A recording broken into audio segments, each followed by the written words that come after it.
Hi, everyone, and welcome. We'll start in a second, and so good to have you. Belinda Winkelmann, and I'm a grief coach and a systemic health coach. I've been leading individual and group sessions with focus on grief and transitions for a few years now. I host monthly webinars and workshops on various types of grief and loss, as well as regular grief support groups. I will send you the details and you can check them out. There are also free resources available on my website, and a free course on grief is there. I'll be happy to connect. Yeah. So let's start. Yeah, I'd like to start with several notes before we really dive into the topic. So first of all, I will talk about grief after pregnancy loss. And when I say pregnancy loss, I will mean all types of pregnancy losses, irrespective of gestational stage. So there are miscarriages, early, late, and stillbirth, and some other forms. So I will just call them all pregnancy loss for simplicity. And also I want to underline that I will not differentiate between length of pregnancy, because I do believe, and what I see also from my clients, it doesn't really matter how far you were or the person were in their pregnancy, the grief is real. So we cannot say 4 weeks is less important than 24 weeks. We do not judge, we do not compare, we do not make assumptions. We look into the grief and how to support each other, ourselves, and others. Okay, and also important note that we will not explicitly talk about abortion. I do believe it's slightly different topic, though sometimes it falls under pregnancy loss as well. It depends on the definitions and terminology we use. So I will not talk explicitly, though some of the topics are similar. I do have materials on grief after abortion, and actually next month there are also a webinar and a workshop on this topic, so you're very welcome to join. Okay, with this said, let's dive into that. And first of all, I wanted to share why I started working with this topic, because I realized that there's so little help for that, and that this type of grief is not as widely known and recognized than other types of grief, though it's really weird to compare them. It's not helpful, but it's something that is often left unseen and unspoken. So I do believe this topic deserves way more attention than it has.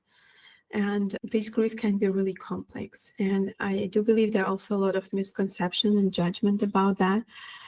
And that puts additional layer of isolation on people going through that. So thank you for being here. And I do believe that with knowledge and empathy, we can really reach another level of understanding and care. Okay, so I will now show you the tool that I often use in my workshops. I call it grief mapping.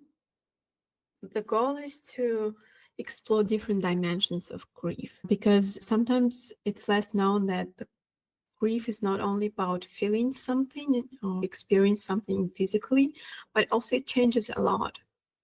Yeah, this phase after a loss can be really challenging and bring a lot of changes in our relationships with the partner, in the family, at work, changes in how we think and act, spiritual changes, and so on. So I will walk you through them briefly, and also I will focus in more detail on emotional dimension and on relational dynamics. The goal of the grief mapping is to show how complex it is, that it's not like, okay, I'm feeling sad and that's it, I will just move on. It can impact us in a very different way, this phase of life, and some aspects may resonate more with you or with the person going through grief than the others, and that's totally fine. It can also change, that some aspect is more important in certain phase and then it changes. So it's all fine. And every grief map is unique. So dimension. And here there are so many misconceptions when it comes to grief, and also totally valid for grief after pregnancy loss. And the most common that I've encountered is that grief is about being sad, okay, devastated. But the reality is grief can be anything else. It can be such a mix of feelings, because grief is not a single feeling. It's more of a process containing different feelings. And it can be totally different mix on different days for different people, and they are all valid. They are all okay. So it can be jealousy, it can be anger, resentment, fear, maybe even relief, and it's okay to have them all. Yeah, so the main question to yourself, if you're experiencing this type of grief, is what am I feeling? Just honest answer to that, and not to feel guilty, not judge yourself for any feelings that you have.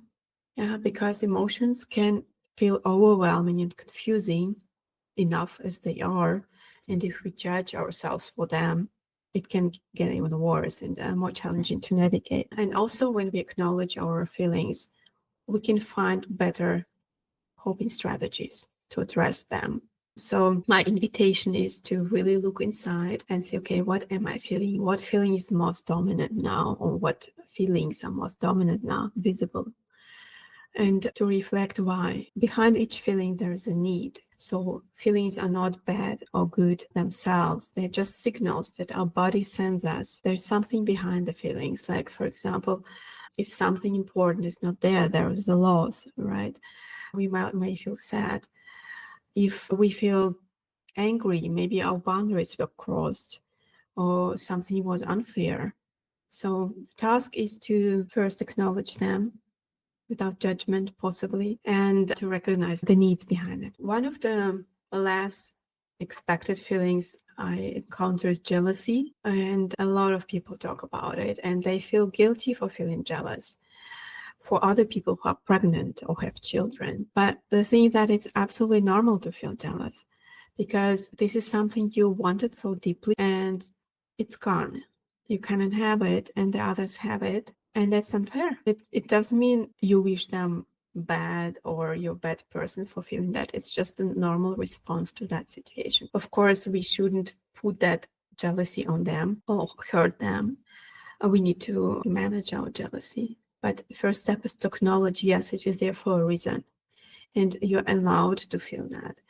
And sometimes we can even feel mixed feelings, for example, joy for someone for having children or being pregnant, but also being sad for yourself. And we can all exist together. Or sometimes we cannot even be happy for someone because we are so deep in our own pain at the moment. And it's totally okay. The key is that if you're the one grieving, you are allowed to set boundaries.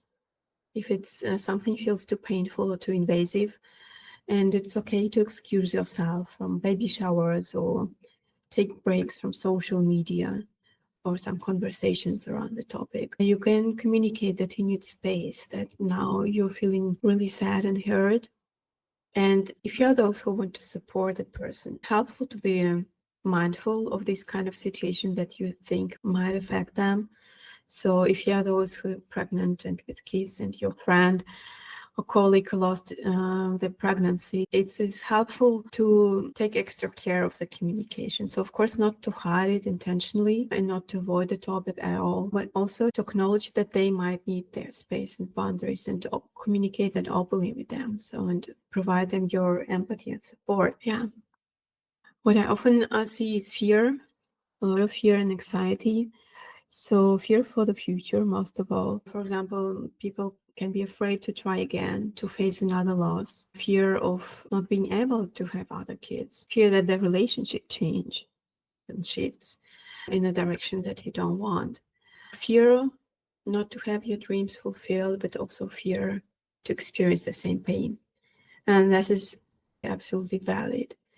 So if you are the one grieving, it's very helpful to try any grounding techniques like mindfulness exercises when you really feel your body are grounded, using some anchoring exercises and breathing, anything that brings you to the present moment and takes you out of these fears about the future.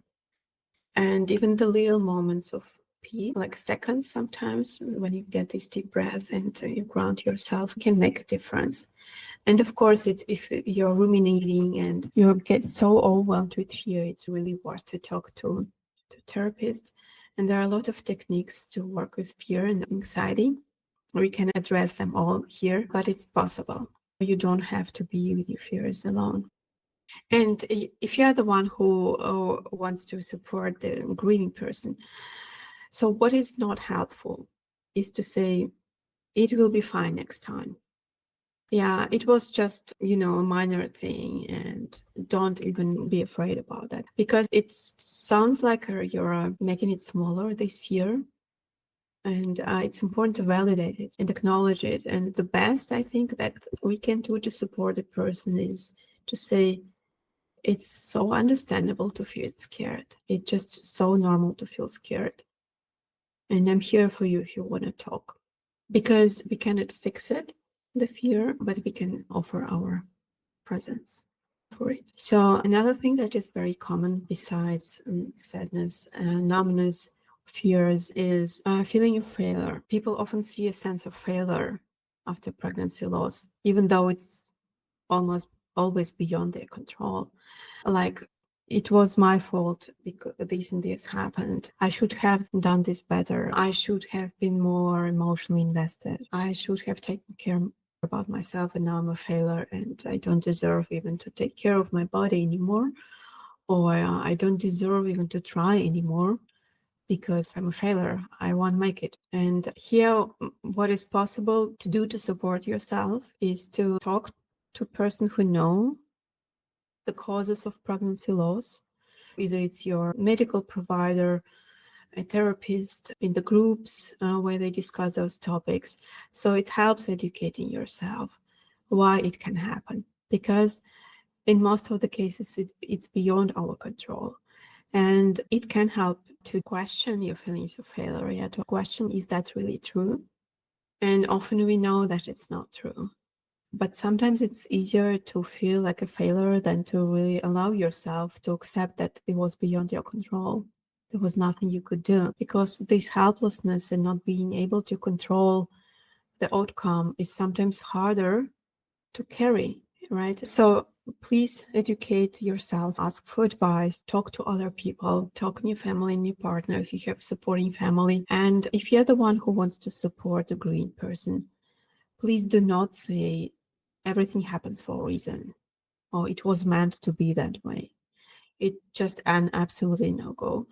What you can say, I'm so sorry you're going through this. There was nothing you could do. I'm here if you want to talk. And there are many other emotional responses to grief. I've just listed the most common ones, but it can be absolutely anything. Another one also, of course, the anger is a very common one, because it was intense, it was so wanted, and all of a sudden it didn't work out.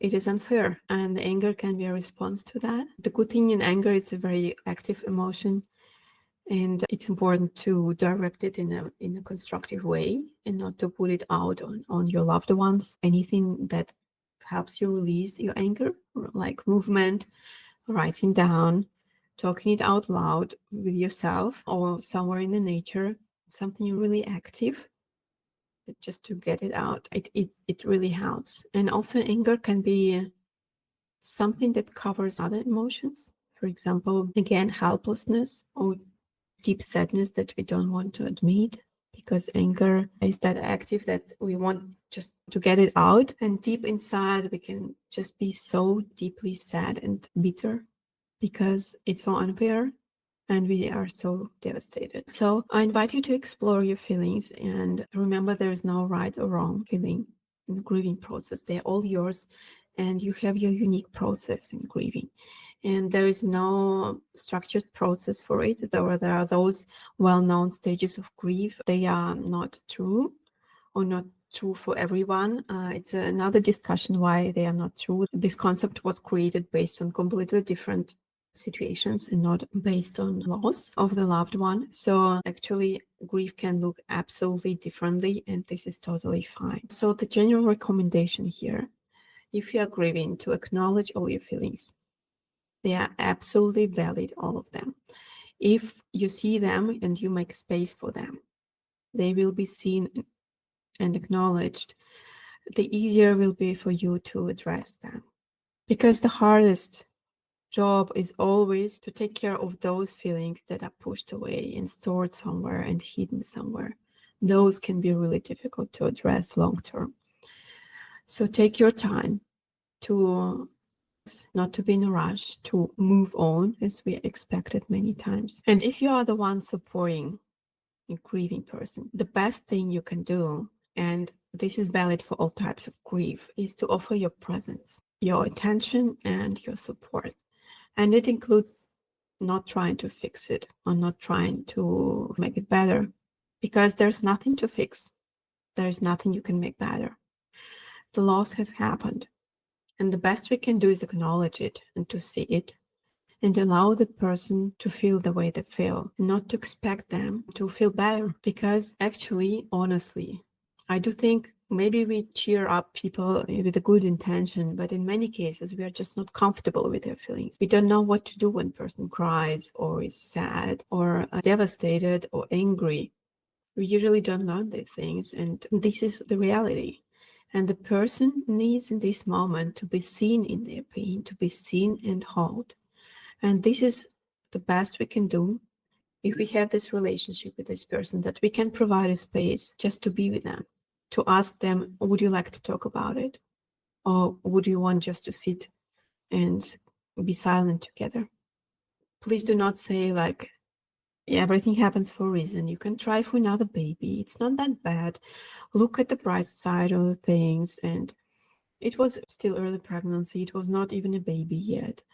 And you're so young, you will still manage. Or don't be that sad. Let's go somewhere. Let's do something else. Don't be sad.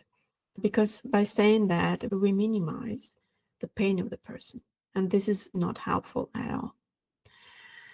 So acknowledge the feelings of other people, provide space for them, be the person who is there, who is present, and also provide actionable support if needed, depending on your relationship with that person. Some actionable support means coming over and bringing dinner, going for a walk with them, checking in with them regularly, and doing that with intention to be there for them and not to fix, but genuinely saying, hey, I'm here for you. You're important to me. And I cannot imagine what it means to lose a pregnancy, but I'm here for you. So these are like the very general recommendations. And when we move to physical impact of grief, so now again, I don't talk about physical impact of pregnancy loss, and these can be really, really intense for the person who carried the pregnancy.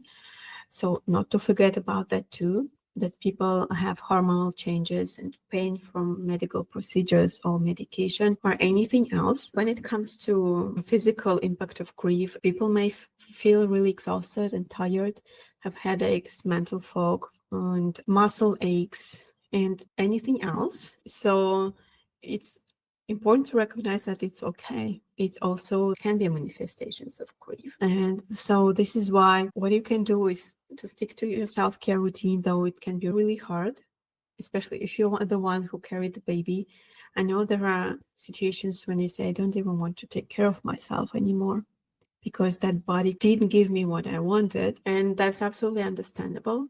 Of course, it's important to still take care of yourself. So if you're the one supporting the person, if you're the partner or friend, you can give support also in encouraging person to take care of themselves, to bring a healthy meal, to invite for a walk. And it's also very important to plan extra rest, way more rest and quiet time that you would maybe usually need, because you might need more of physical and mental. The same for the partners. And be open about your needs, about your physical needs if you are not feeling well, because it's all normal. Also, I would like to focus more now on the dynamics in the relationship, because it's also something pretty unique for topics of pregnancy loss. And the most important thing here is that partners can grieve differently, and most probably they will grieve differently. They will have their own process. And this can cause misunderstanding and tension in the relationship, because processes can be completely different. Like one person wants to talk about it and needs to talk about it, and the other may prefer silence or distraction at the moment. Or one person needs a regular check-ins about the future. Do we want to try again?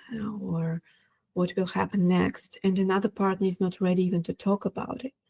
There are so many aspects of that, and it's important to acknowledge and respect each other's way of grieving.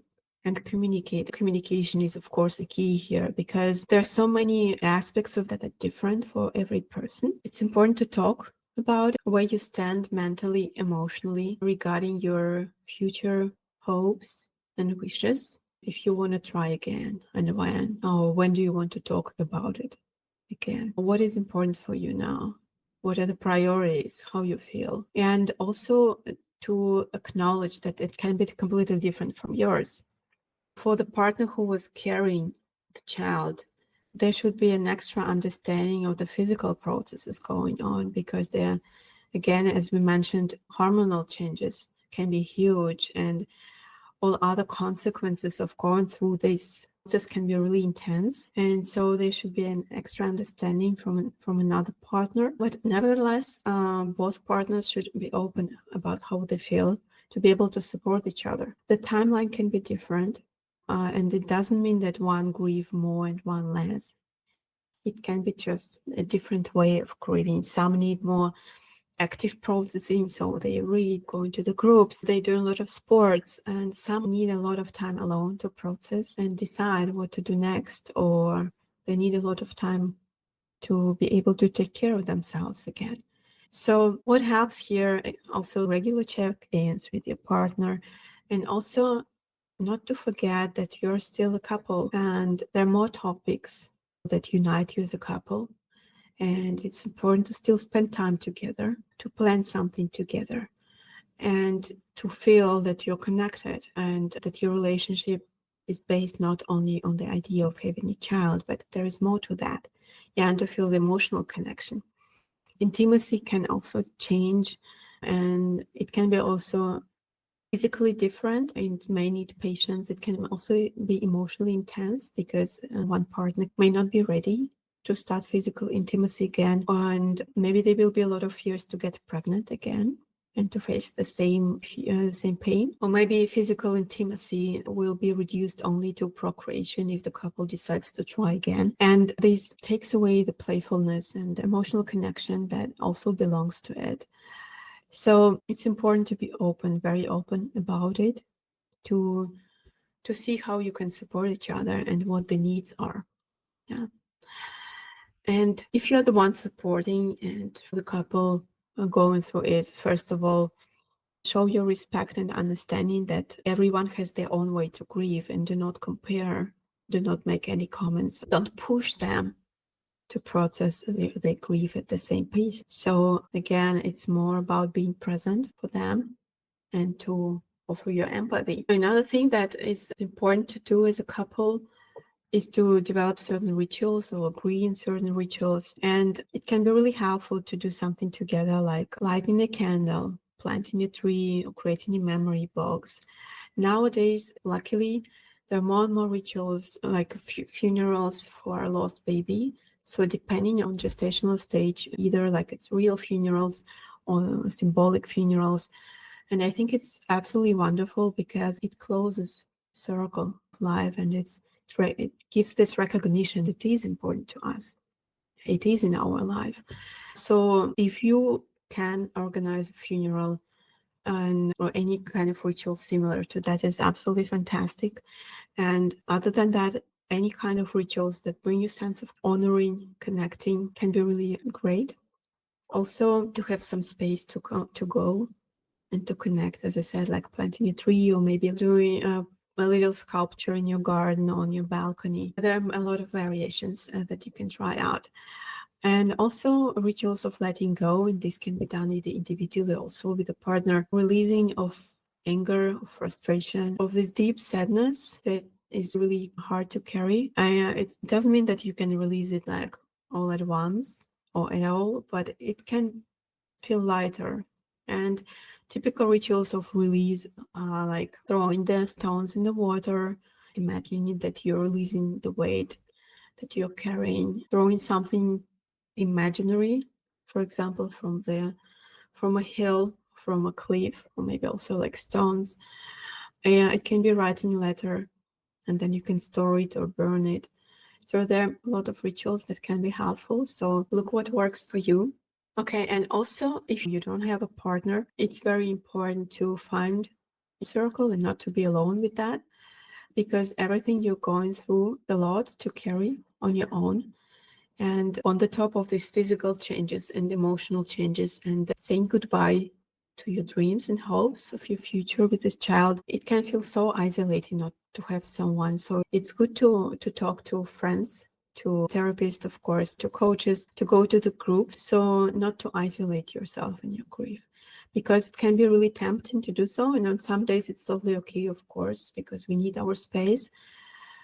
But I do believe grief is something we should carry collectively in the community and share it, because it's something so big and so vital and so fundamental to lose someone that we don't have to be alone. So the key is here of to give space and time for processing.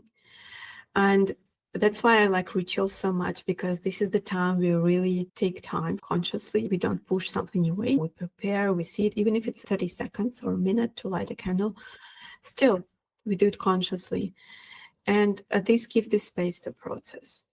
And another general strategy is to connect with others, not to be alone in that, because it gives you the sense that it's valid, it's seen, it's acknowledged, and you're not the only one experiencing that, and you're united by this loss, and it can bring a lot of comfort. And the most important thing is, I think, to know when to set boundaries, because the comments and the behaviors can be really insensitive sometimes, because it's such a topic that we in a society don't really know how to talk about. That's why I think also many people don't want to talk about. They want to keep it to themselves, to keep them private, because the risk is high to face some misunderstanding. Be open what you need and to how you feel, and to allow yourself to set the boundaries. For example, you don't want to attend some event to saying, hey, I'm not ready to do that. I'm feeling this and that way, or I'm not ready to talk about it. Or on the opposite, it's really helpful for me to talk about it. Or I would really be grateful if we can do this and that. And it can be really hard, because I do feel this topic has a lot of shame around it sometimes. Again, coming back to feeling your failure. But if you have supportive friends and family, and you have someone to talk to, please be open about your feelings and needs. And I'm sure they will be happy to support you in the way you need. And if you don't have a supportive circle, or some of the people they're not supportive, please set the boundaries and show them that you don't accept it that way. Because now your goal is to protect your peace, your health. And if you're the one supporting, it's important not to ignore it. The worst thing you can do is to ignore the topic at all, like pretending it's never happened. Yeah. And sometimes people need space. They don't want to talk about something they do. So we can ask exactly this way, like, look, I'm feeling deeply sorry for your loss, and I really want to be there for you. Would you like to talk about it, or would you prefer to talk about it later, or to keep silence about it? What would be most beneficial for you now? I would really like to support you. Because people have different needs, and we can ask. The most important thing that we don't ignore it, right? So I want to just summarize the resources and strategies. Of course, we cannot cover even 1% of them, but still I find it helpful to group them and see what is there, what can be done, and what works, what not, because they're different for every person. And so we talked about it, yeah, to look inside and to make space for your feelings, to discover what are the needs behind them, really deep inside, and find what internal strength do you have. And I don't mean I have to be strong and go through it as soon as possible. No, it's not like this. But if there's something that brings you hope, if there's something that now you can find moments of peace and supportive people of any kind, helpful activities, self-care, and external resources. This can be anything, educating yourself, and going to groups, and any other things. So there is no right or wrong here. So we all can create our toolbox and see on this day, this week, this month, what do I need to support myself through it? what does my partner need, so we can talk about it, and who does what, and how can we support each other. And also, as a person who wants to support their loved ones, a friend or a family, what can I do for them? What of those can I offer them? My company, and what kind of activities, and so on. So I invite you to brainstorm, to do research on that. Try to find out what works for you. It's all trial and error. The most important thing that we acknowledge the feelings are there. The grief is valid, absolutely valid. It will take time. What is important is self-care, communication with your partner, with your family, boundaries, and asking for help when needed. So, okay, we are running out of time. If there are questions, I do encourage you to send them over to me, and I will address them in the follow-up email and also in my videos and educational materials. And also, just as an announcement, every week I host a free grief group, and you can find the details in my account. And it's free for everyone. It's open for any types of grief. So you're welcome to try it out. Every week we try out different exercises. And every month I host different kind of workshops and webinars on different types of grief and self-regulation to emotional literacy. So I'll be very happy to see you. And thanks again for being here. I wish you well. Bye-bye.